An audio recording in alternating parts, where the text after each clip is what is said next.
नमस्कार दोस्तों, आपका स्वागत है भक्ति भजन चैनल में। आज हम जन्माष्टमी व्रत कथा सुनाने जा रहे हैं।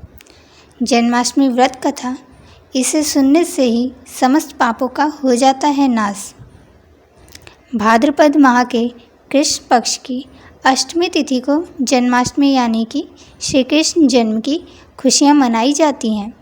भक्त मध्य रात्रि में कन्हैया का श्रृंगार करते हैं, उन्हें भोग लगाते हैं और पूजा आराधना करते हैं। इसी के साथ मुरलीधर के जन्म की कथा सुनते हैं। मान्यता है कि श्री कृष्ण जन्म की यह अद्भुत कथा सुनने मात्र से ही समस्त पापों का हो जाता है नाश, साथ ही जातक पर कन्हैया की कृपा बरसती है। जन्माष्टमी व्रत कथा स्कंद पुराण के मुताबिक द्वापर युग की बात है। उन दिनों मथुरा में उग्रसेन नाम के राजा हुआ करते थे, लेकिन स्वभाव से वह सीधे साधे थे।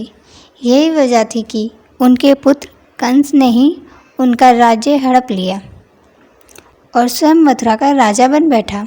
कंस की एक बहन थी जिनका नाम देवकी था। कंस उनसे बहुत स्नेह करता था।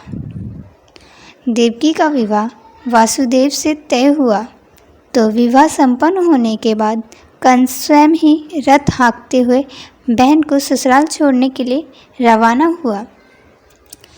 स्कंद पुराण के अनुसार जब वह बहन को छोड़ने के लिए जा रहे थे, तभी एक आकाशवाणी हुई कि जिस दिन बहन को वह इतने प्रेम से विदा करने स्वयं ही जा रहा है, उसी बहन का 8वां पुत्र तेरा संहार करेगा।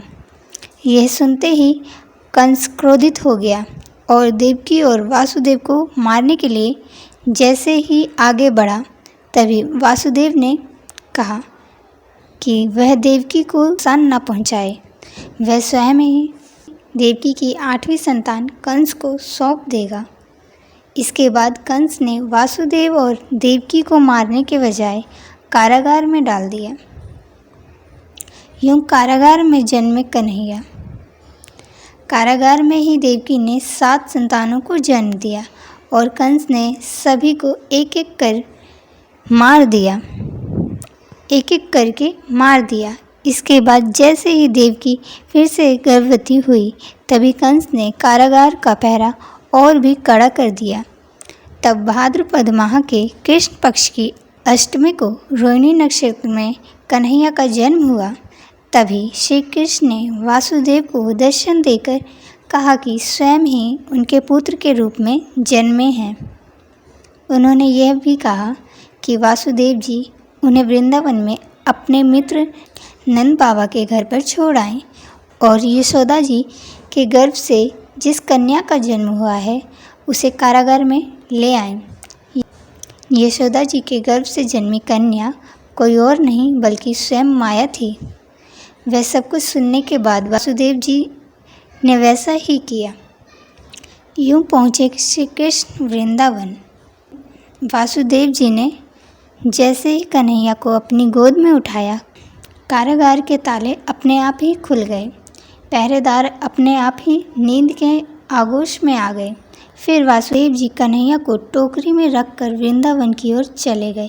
कहते हैं कि उस समय यमुना जी पूरे उफान पर थीं। तब वासुदेव जी ने महाराज ने टोकरी को सिर पर रखा और यमुना जी को पार करके नंद बाबा के घर पहुँचे। वहाँ कन्हैया को यशोदा जी के पास रखकर कन्या को लेकर मथुरा वापस लौट आए।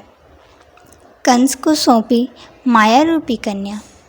स्कंद पुराण के मुताबिक जब कंस को देवकी की 8वीं संतान के बारे में पता चला तो वह कारागार पहुंचा। वहां उसने देखा कि 8वीं संतान तो कन्या है, फिर भी वह उसे ज़मीन पर पटकने ही लगा कि जब लगा कि वह माया रूपी कन्या आसमान में पहुंचकर बोली कि रे मूर्ख, मुझे मारने से कुछ नहीं होगा।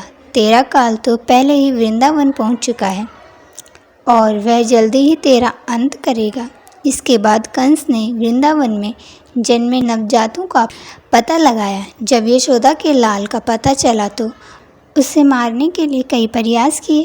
कई राक्षसों को भी भेजा, लेकिन कोई भी उस बालक का बाल भी बांका नहीं कर पाया। तो कंस को यह एहसास हो गया कि नंद बाबा का बालक ही वासुदेव और देवकी की 8वीं संतान है। कृष्ण ने युवावस्था में कंस का अंत किया। इस तरह जो भी यह कथा सुनता या पढ़ता, उसके समस्त पापों का नाश होता है।